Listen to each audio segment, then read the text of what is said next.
So how long did it take you to get started and actually put things into practice?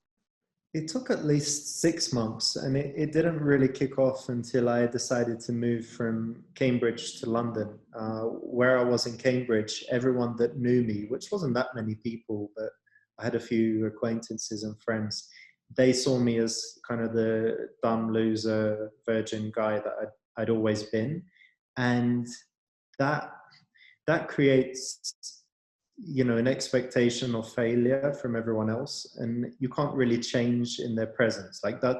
That's my view. It's very hard to go from like an ugly, badly dressed, unconfident guy who sits in the corner and doesn't say anything, to be in the life and soul of the party and being the cool kind of James Bond character, or whatever you imagine, if you stay in the same environment with the same people. Like, they just won't let you do it because they want to keep you in that role, and that's how it is. So it took me moving, and it took me kind of starting fresh, and them not knowing that I'd only slept with one girl, my flatmates in London, and meeting lots of new people who gave me a chance, and forcing myself to be sociable immediately so that their first impression was good. And that enabled me to create some kind of new identity where I was a yes man, always trying new things, going out to saying yes to all the party invitations, saying meeting people from the forums online, like the pickup guys, going to salsa classes, going to weekend acting class, like anything that I thought about for a minute or two whether I should do it or not, I decided to do it. So moving was a key step. I don't think I would have become like a famous playboy living in my mum's house in Cambridge with my same friends that bullied me at school or whatever. Yeah. So, okay, so now you're out there, you're starting to put it into practice. What was one of your first that you can remember? I'm sure it was such a long time ago. What was one of your first moments where you go, wow, this stuff is working? Like the things that I'm practicing, the things that I'm learning, the abilities to be more social, this is working. Like it kind of gave you even more fire to keep on going and push it further. There were a lot of breakthroughs. So I remember in a coffee shop, actually, that same Starbucks, because there was a huge Starbucks in Leicester Square, London, that was just a great place to approach women. And I talked to a group of 3 girls, and they stuck around and smiled and were laughing and stuff. And I was like, wow, this is just crazy. It felt like, Jedi powers, that there was girls actually standing and choosing to stay there and talk and seeming to enjoy it.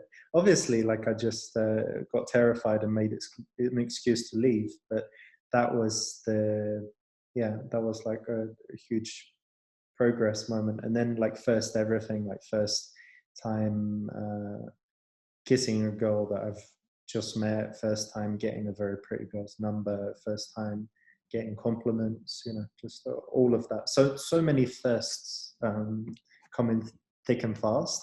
And also a lot of failures and hard times as well, girls that I really liked, and they'd meet me for a date and not want to meet again and stuff like that. But I'd always say, well, a few months ago, she wouldn't have even gone on a date with me. A few months ago, I wouldn't have even had 5 seconds with that girl. A few months ago, I wouldn't have had the balls to approach her. So I managed to, like, reframe even the failures and stay positive and, keep the progress moving.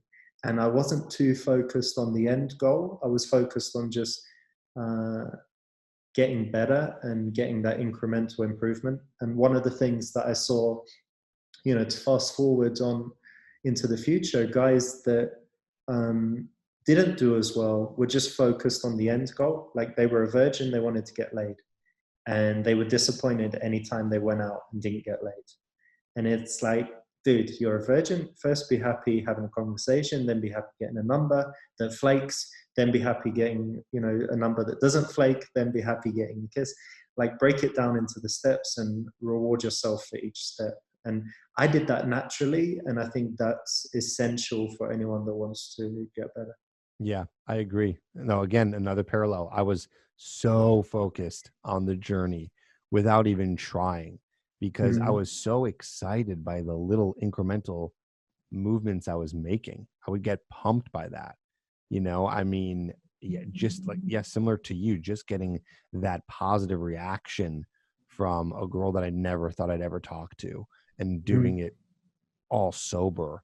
It's just like, it was blowing my mind. So it's like my mind just kept getting blown, That and sober thing was so funny back in the day. It was like, don't buy girls drinks, don't have any drinks, no alcohol. And it was all because like Mystery's dad was an alcoholic or something like that. It was like all these PUAs going around drinking tap water in the bars. so you had all this motivation behind all these little wins, and you were focused on the journey more, and you were seeing, then assume you were seeing lots of success. When was the moment for you when you said, okay, I'm going to quit what I'm doing, or I don't know what you were doing at the time, and then move into teaching it? Where was that? What It happened was during that part? it was pretty soon. It was probably 2 months. But the funny thing was, I wasn't trying to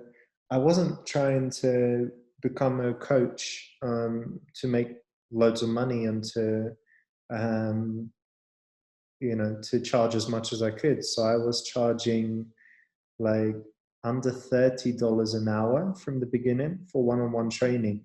And remember, I had this immense theory knowledge, and then I'd approached hundreds and hundreds of girls over these 2 months. And I was so kind of dialed in that I was actually a really good coach, especially for $30 an hour, even though I was sometimes training guys who had slept with way more women than me and, should have been cooler. They in any case didn't have the experience of, doing day game or whatever. And I would do these 12-hour one-on-ones 4 or 5 times a week, take a guy out. I had to demonstrate the first few approaches, then he would do some stuff. Later we'd do, he could get me to do something again in the nighttime.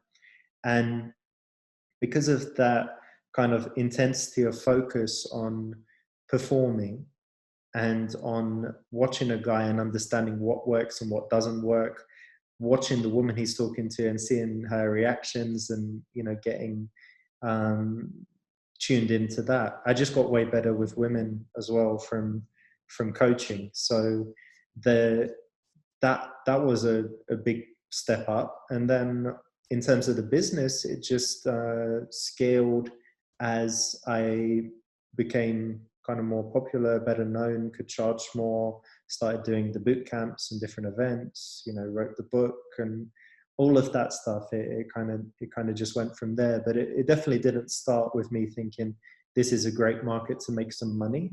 It was really let me just see what, like, I love this stuff. It's so fascinating for me. So let me just try and make it a job as well. And that will force me to be even more professional and even more dedicated.